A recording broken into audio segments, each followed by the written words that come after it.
Good afternoon.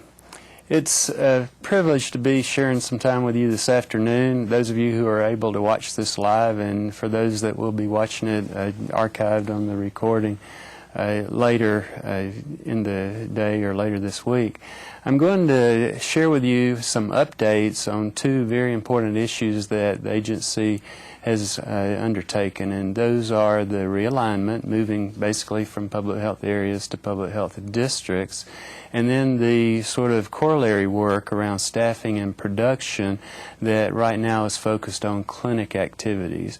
I'm hopeful that communicating some of the key aspects of these two initiatives will help you to understand what they do and don't mean, and in particular how they might affect you as individual employees at the area, now district level, and the county level.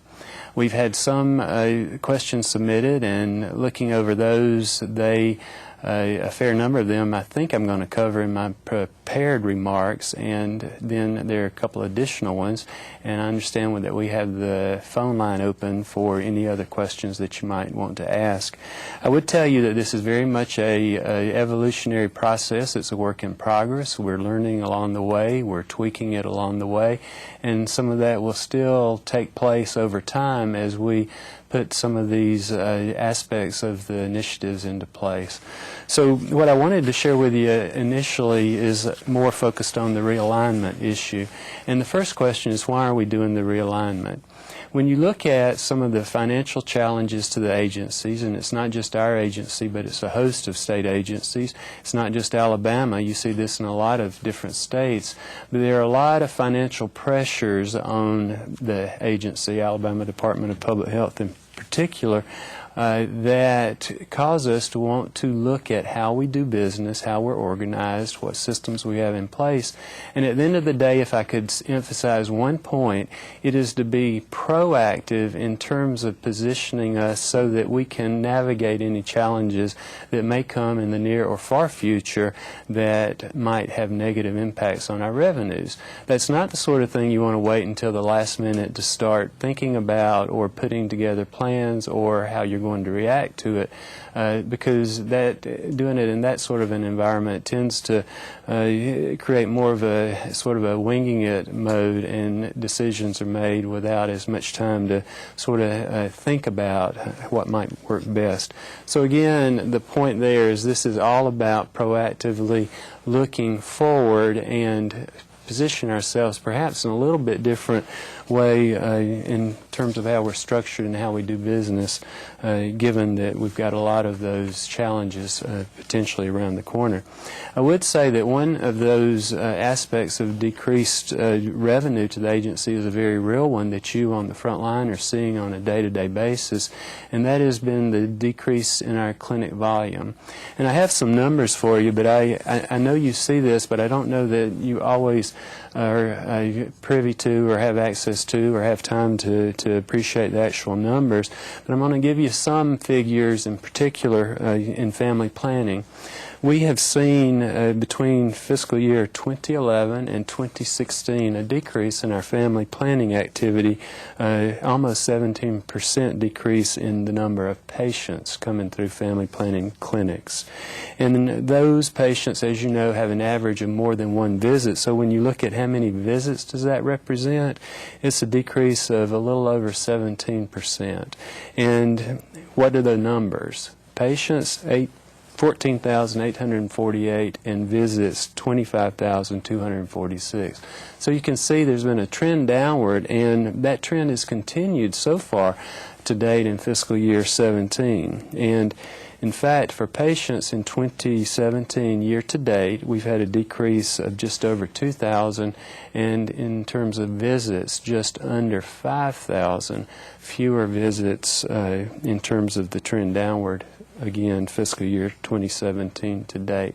We've seen a similar decrease in our WIC clinic operations, 9% between fiscal year 2012 and 2016. We've seen a decrease in our vaccines that are provided. The number of individuals that we provided vaccines to between 2010 and 2016 decreased almost 50%. And that represents about 130,000 patients. So you can see that those, in terms of a lot of them being reimbursable programs, obviously fewer visits, fewer Medicaid reimbursable activities, so that very much impacts the bottom line. We're looking at that in concert with several other potential negative impacts on our budget. One is the general fund, the state appropriation to the agency. And over the past 5 years, for most of those years, we've seen decreases in our general fund appropriation. Between fiscal year 2016 and 2017, we actually saw almost $4.5 million decrease in that appropriation. Fortunately, for 2018, we're level funded compared to 2017. And in this environment, that's a win if you can come away from the process with level funding. So we're proud of that. But again, the story there is over time, in general, the trend has been decreasing appropriation from the legislature. Now, there are a couple other things that are taking place. One, you're aware that Medicaid has looked at their delivery system. They've talked a lot about the regional care organization approach. That model would change from fee-for-service, where providers are reimbursed for individual clinic services, and it would give the RCO a capitated payment per Medicaid client that they have on their panel. And the RCO would in turn use that capitated payment to subcontract or provide directly services and determine how much they would pay for those services. So it's a much more limited pie to slice up and has the potential to negatively impact our reimbursement for our Medicaid services, those that we deliver to Medicaid individuals. The story about RCOs, whether they're going to make or not, whether that comes to pass, whether commercial managed care comes into play if the Medicaid RCO, which is a type of managed care, does not come to pass. All those are unknowns, and certainly that uncertainty in that regard has been a challenge for us. But again, we will do our best to navigate those waters depending on how they end up coming about. Hand in hand, when you look at the state discussion about RCOs in terms of the Medicaid model of care, you've got a lot of conversation at the federal level with the Trump administration about how states are going to be funded for Medicaid under congressional and presidential action. And there's some conversation about block granting the states or giving a per capita reimbursement to states. And either of those potentially could impact our state program at large and then again have ripple effects to those like us who provide services to Medicaid patients. Will that come to pass? Will it be anything to the extent that we've heard some of the discussions taking place in Washington would portray? We don't know. Again, it's that area of uncertainty, but we are looking at how can we be prepared should some of those things come to pass and impact us in a negative way. I think the last one I want to mention is the MCH block grant. That's significant dollars to the state, and in the past, we've been able to use it to support general clinical operations that were tied to maternal-child health type activities. But the funding entity, HRSA, is giving us guidance that we need to look at spending those dollars more in population and community-based activities. And that is a redirect, if you will, of the use of those dollars. And so that factors into, at the end of the day, the overall fiscal picture for the county operations vis-a-vis the clinic services. Now, the MCH block grant transformation is a sort of a over time initiative. It's not something they've asked us to do overnight, but we've started to lay the groundwork for shifting some of those funds in that direction. So again, something to be mindful of when we look at this list of things that have some potential to impact our bottom line. So sort of keep that in mind. I'm going to come back to the realignment piece. Exactly what does that mean? We are, and have been for several years, with the public health area structure, and we have, as you know, 11 public health areas, and when you take out Jefferson and Mobile, that leaves 9. And these are the way we've been organized, I guess, for the past decade plus. When I came into public health, I guess it was in 1987, my first time in public health, I was in what I call old Area 5, and some of you that have been around for as long as I have will remember, and that was really lopsided. It had 18 counties back in the day, and that was about a fourth of the state. And then we went through a reorganization that reflected the current structure and organization with the public health areas, and that has been on the books, as I said, for I guess about 15 years, give or take. And we have talked about for several years a need to move forward with a regrouping, if you will, of the counties, and some work was done on that several years ago, and it was done for some of the similar reasons. There were some emerging concerns about fiscal issues, and we did not move forward because those sort of resolved. And we find ourselves again moving forward, this time for similar reasons as I mentioned. And the work, first of all, revisiting what we had done from a few years ago, dusting it off, so to speak. What were the criteria that we used? What still applies? What doesn't? We have come up with a model that basically will result in 6 public health districts as opposed to the 9 public health areas. A couple of the other reasons that undergird moving in that direction are that there was some inequity in the number of counties that were in the areas, so this will largely equalize that in terms of the counties within a given district. And the other issue that it will address is the fact that we've had some area staff covering 2 areas, and we'll be able to move past that as we move towards the 6 districts and have a standardized sort of area level team.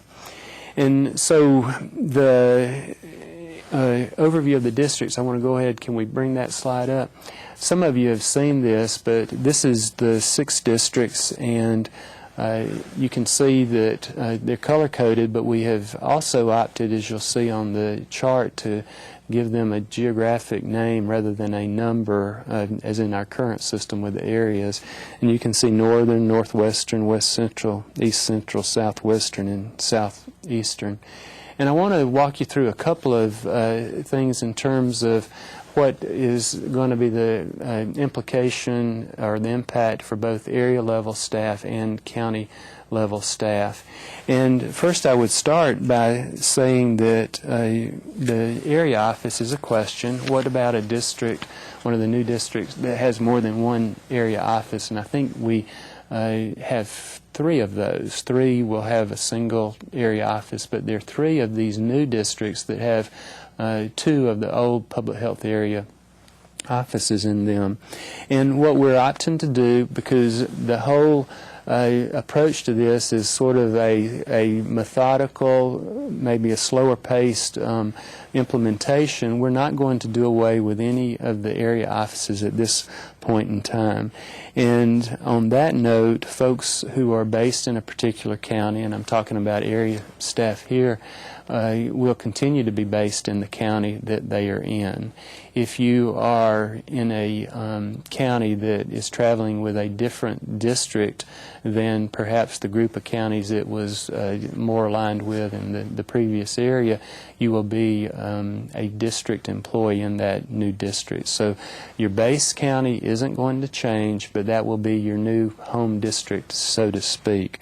The other question that has come up in terms of that is, will employees lose seniority or longevity or bumping rights, things that are all sort of related in that way? Will people start from scratch because they're going from perhaps one district to another district? And the answer is no.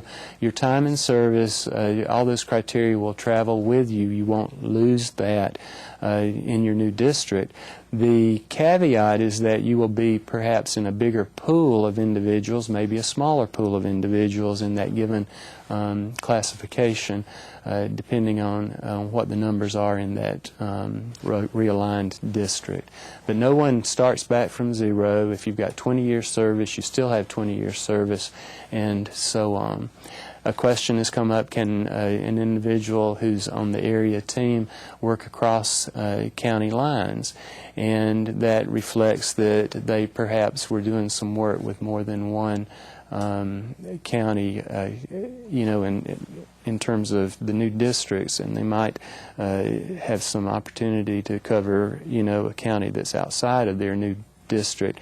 That's going to be left to the discretion of the two administrators who cover those two districts in terms of working through the best utilization of area team members. So we're not precluding that, but it's not automatic. It will be, like a lot of things, a business decision in terms of those sorts of assignments.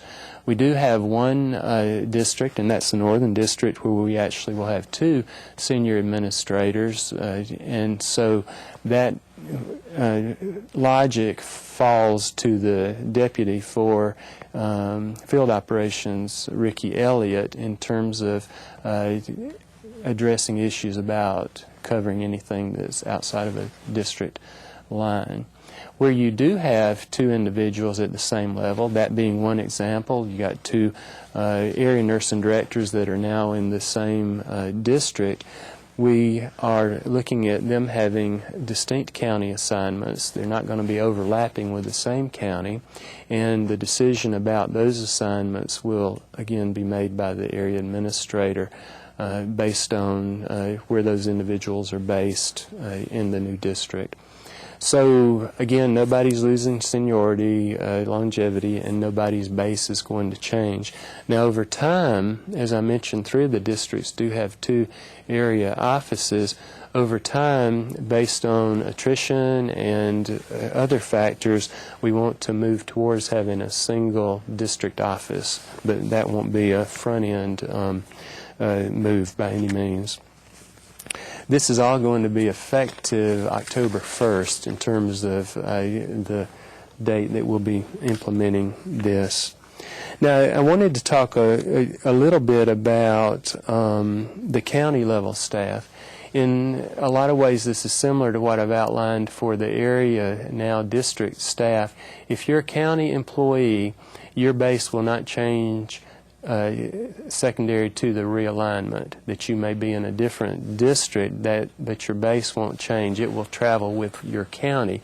You may be a employee in a different district perhaps than your old area would have grouped you as far as counties, but your base will not change based on the uses base, that word, use that a lot. Your base won't change based on the new district, the new realigning of the districts. And what you also have in a similar way to the area staff is your longevity, seniority. It will continue. Nobody will start from scratch. But again, you may be in a bigger pool or a smaller pool for a given classification, depending on how many individuals are in that classification in the new district. Similar question, can county staff cross district lines? Yes, at the discretion based on business reasons of the 2 area administrators and their fellow district teammates in making that decision. And part of that reflects a theme I hope you're hearing, that business decisions need to drive how we do business and where staff are carrying out their work. Now, a question has come up for folks at the area and the county level, are there going to be any layoffs based on the realignment? And our intent is that it drive no layoffs. There's nothing that is pressing us at this point in time to do layoffs. When I talk about all these fiscal challenges, we have been able, with some spend down in our fund balance, to kind of have a sort of steady course, if you will. So there are no layoffs around the corner. There are no layoffs or rifts that are part and parcel of this realignment of the areas to the district model. But I do want to turn to a second piece of what we're doing in terms of positioning ourselves for navigating future waters, and that's the staffing and production work. We have been working with area team members extensively to define appropriate staffing and production models. And I'll be honest with you, what we have done in the past is when we look at staffing a clinic or, a family planning clinic, or whether it's delivering STD or immunizations or whatever, we have done it based on our intuition, based on our experience, based on our skills, based on a lot of things that we just bring to the table in terms of knowing what works and when we're overstaffed or short-staffed or whatever. But we've not really had numbers that have driven that. And I think that as we move forward and adopt a more business-like approach, we're going to need to have some numbers in terms of what would you expect a family planning clinic that's fully staffed to see in terms of numbers of visits, whether it's, and I'll use family planning as an example, whether it's initial and annual visits or the supply visits, the periodic visits. How many of those should you expect that team to see? And when you think about the information in terms of decrease in clinic volume, we've not, over the past 5 or 6 years, we've not seen a parallel decrease in terms of staffing. So what we're looking at with the staffing and production work is to sort of bring those together so that we're able, over time, to start taking an approach that is more reflective of meeting the actual demand for our services. And in that effort, you're going to start to see a lot more conversation and information about what is an expectation for a particular clinic to do in terms of production with a particular set of staff. And we've got a lot of factors to consider there. I know there's issues in terms of needing interpreters for some of the counties that have a large Hispanic caseload. Sometimes we have folks that are getting the job done, but that may bring a nurse into doing WIC services. So you can't just count nutritionists and count nurses and really not delve deeper in terms of getting what would be an accurate approach, a valid approach to staffing, say, a WIC clinic with the professional. So all those sorts of pieces that we're sort of pulling together in this effort are going to continue us down that journey of putting in place the staffing and production model that over time will help us to make sure that we have the right staff to meet the demands for our services.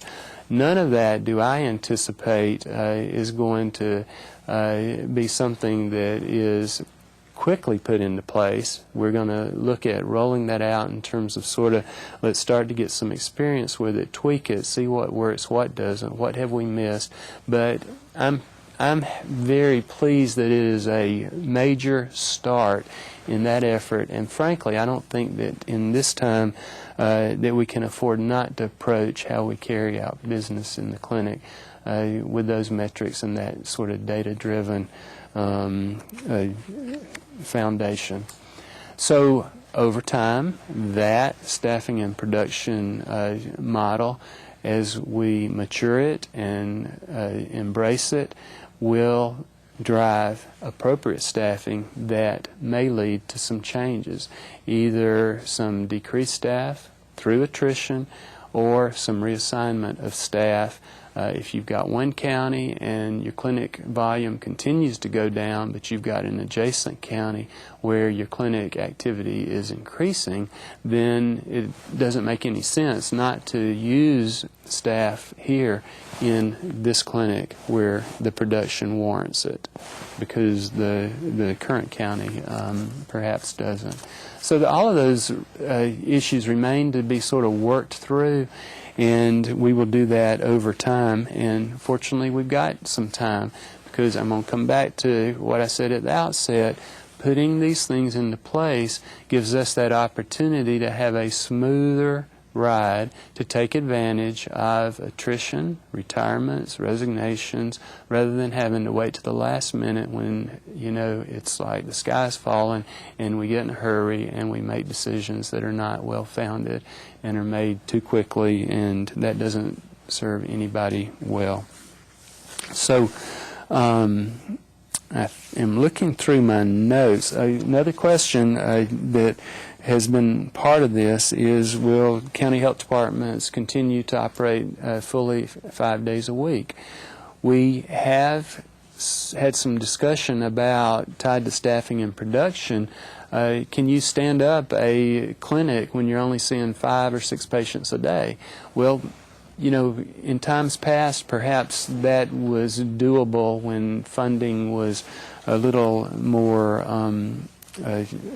accommodating, enabling for us to do that, but we probably will not be able to continue to have that level of service in that particular county if the demand for the services is not there. And again, as we work through the numbers and the staffing and production model, we will be looking at issues like that and how to have sort of a smoother transition into that sort of a scenario than not. We don't have any decisions, any plans, any list of any sort on what counties right now should go to a more abbreviated schedule. But the answer to the question is not now, but is that a potential thing in the future? Yes, if the revenue and the demand for services drives that, you may see some move in that direction in select counties. But again, let me say, not today and not in the near future. I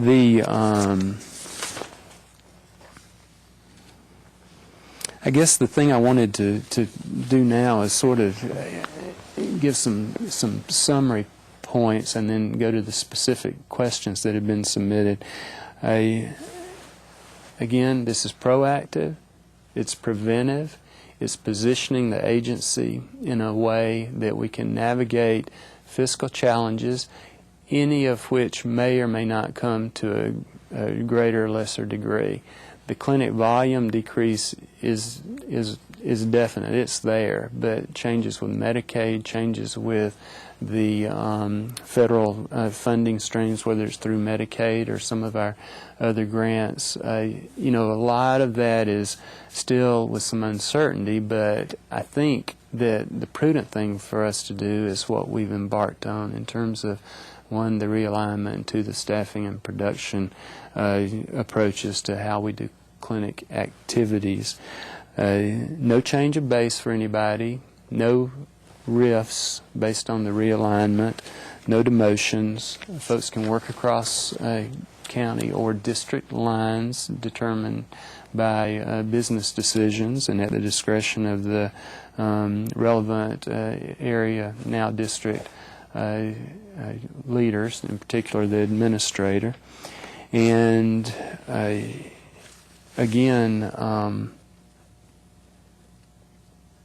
going to take a minute to thank Ricky and, you know, lots of folks sitting in this room. I could go around the room, Ricky in particular, for his leadership, and the other folks have sort of engaged in this and worked countless hours to sort of get us to this point where we are, and it's going to be tweaked, it's going to be piloted, but I just wanted to share with you sort of where we are in this thinking and where we are in the process.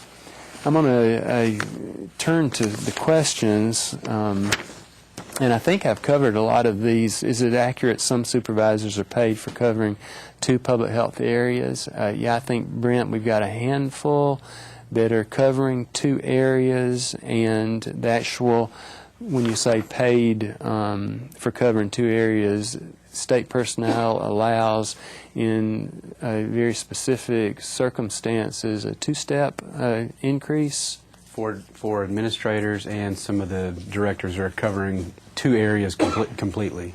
Okay, why don't you take the mic so oh, okay. Did everybody hear, Brent? Okay. So the answer is yes, a very small number are. Can you give a general time frame regarding when we will hear if the Plan First waiver is renewed?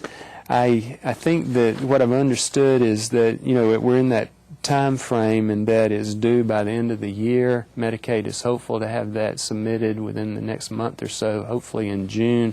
They had a draft, and they had to do some additional public hearings. So I think it sounds like it's on track, and we'll certainly keep you posted.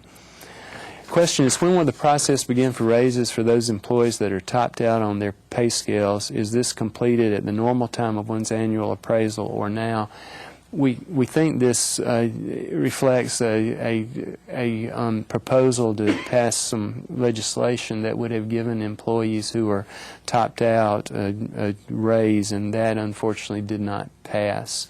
It's to me, it's a little bit disconcerting that now state employees are coming up on 10 years without a across-the-board COLA, and for folks that are topped out, the pressure from increased RSA contribution and the health insurance increases. So unfortunately we were not, you didn't see this past legislative session address that any differently.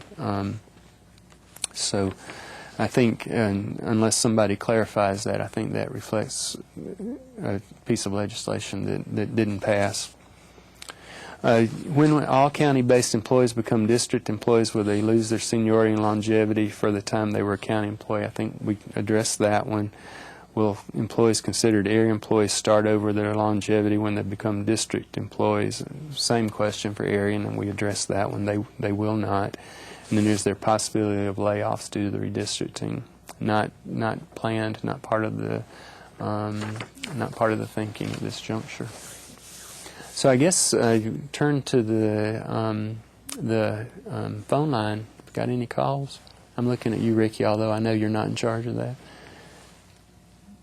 None? Are y'all all awake out there?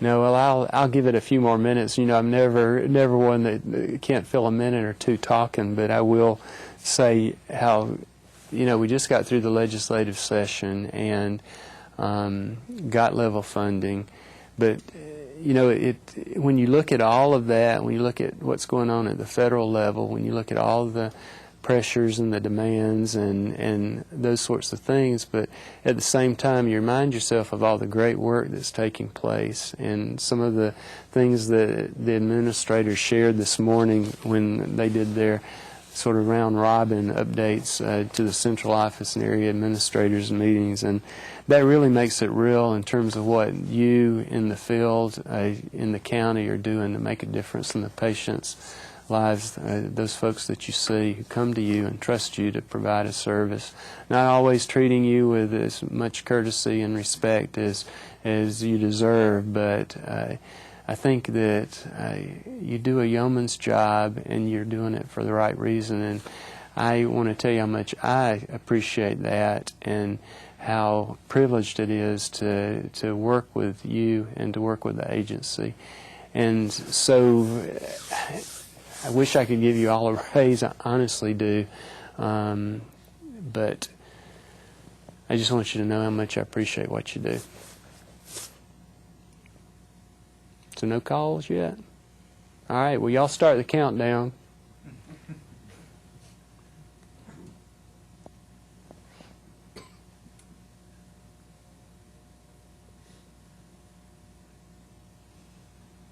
Anybody know a good joke?